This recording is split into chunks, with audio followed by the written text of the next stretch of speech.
The naval battle of Chesma took place on 5–7 July 1770 near and in Chesma Bay, in the area between the western tip of Anatolia and the island of Chios, which was the site of a number of past naval battles between the Ottoman Empire and the Republic of Venice. It was a part of the Orlov Revolt of 1769, a precursor to the later Greek War of Independence, and the first of a number of disastrous fleet battles for the Ottomans against Russia. Prelude: the Russo-Turkish War had begun in 1768, and Russia sent several squadrons from the Baltic Sea to the Mediterranean Sea to draw Ottoman attention away from their Black Sea fleet, then only 6 battleships strong. 2 Russian squadrons, commanded by Admiral Grigory Spiridov and Rear Admiral John Elphinstone, a British advisor, combined under the overall command of Count Alexei Orlov, commander-in-chief of the Russian fleet, and went to look for the Ottoman fleet.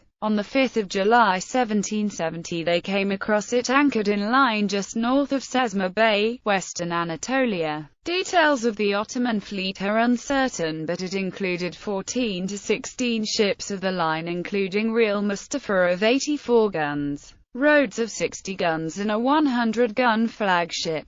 In addition, there were perhaps 6 frigates, 6 ebecs, 13 galleys and 32 small craft, with about 1,300 guns in total. About 10 of the ships of the line, of 70 to 100 guns, were in the Ottoman main line, with a further 6 or so ships of the line in the second, arranged so that they could fire through the gaps in the first line. Behind that were the frigates, ebecs, etc. The fleet was commanded by Karpudan Pasha Mandelzade Hüsameddin, in the 4th ship from the front of the line, with Hassan Pasha in the 1st ship, Real Mustafa, and Kaffa Bey in the 7th.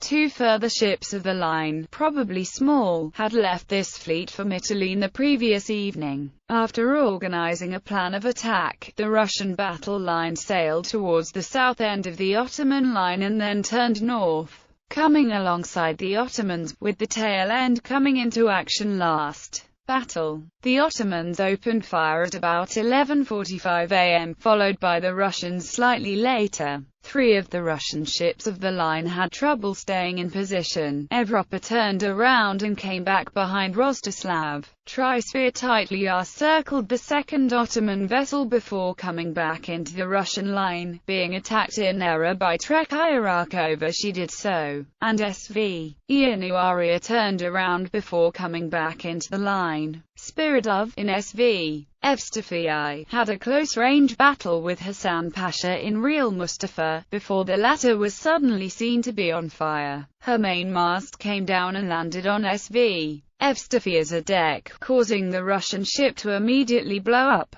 Shortly later, Real Mustafa blew up as well. According to Elphinstone, who claimed the Russians were almost useless, Spiridov and Count Fyodor Orlov had left SV. Evstafii before the fighting became close range. Spiridov ended up on Trisphere tightly RSV. Evstafi's captain, Cruz, survived too. At about 2 p.m. the fighting ended, as the Ottomans cut their cables and moved south into the bay, forming themselves into a defensive line of 8 ships of the line, a second line, and the rest beyond. On the 6th of July the Russians bombarded the Ottoman ships and land positions, and at about 12:30 am, on the morning of the 7th of July Orlov sent Samuel Grieg to attack with Evropa, Rostislav and Neutron Menya forming a south-north line facing the Ottomans, and with Saratov in reserve, Nadezhda attacking the batteries at the eastern side of the bay entrance,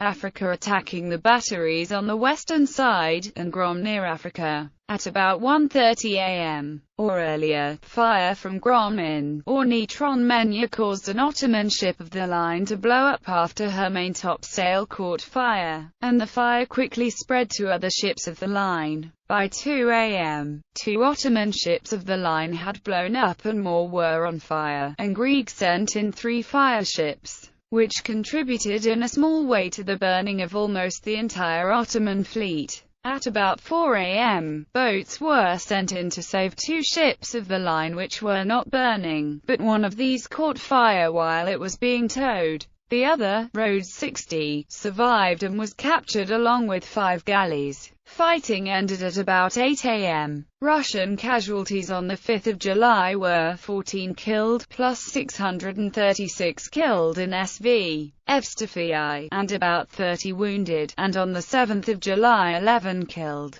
Ottoman casualties were much higher. Hüsameddin, Hasan Pasha and Kaffa Bey survived. Hüsameddin was removed from his position, which was given to Kaffa Bey. This was the only significant fleet battle during the Russo-Turkish War. Significance: the Battle of Chesma was fought on the same day as the land battle of Luga. It was the greatest naval defeat suffered by Ottomans since the Battle of Lepanto. This battle inspired great confidence in the Russian fleet and allowed the Russians to control the Aegean Sea for some time. The defeat of the Ottoman fleet also sped up rebellions by minority groups in the Ottoman Empire, especially the Orthodox Christian nations in the Balkan Peninsula, who helped the Russian army in defeating the Ottoman Empire. After this naval victory, the Russian fleet stayed in Aegean for the following 5 years. It came back to Chesma twice more to bombard it during this time. Historians still debate the rationale for this Russian military focus on this small fort town, while there were many other more strategic targets along the Aegean coast. Catherine the Great commissioned 4 monuments to commemorate the victory: Chesma Palace and Church of St. John at Chesma Palace in St. Petersburg, Chesma Obelisk in Gatchina, and Chesma Column in Tsarskoye Selo.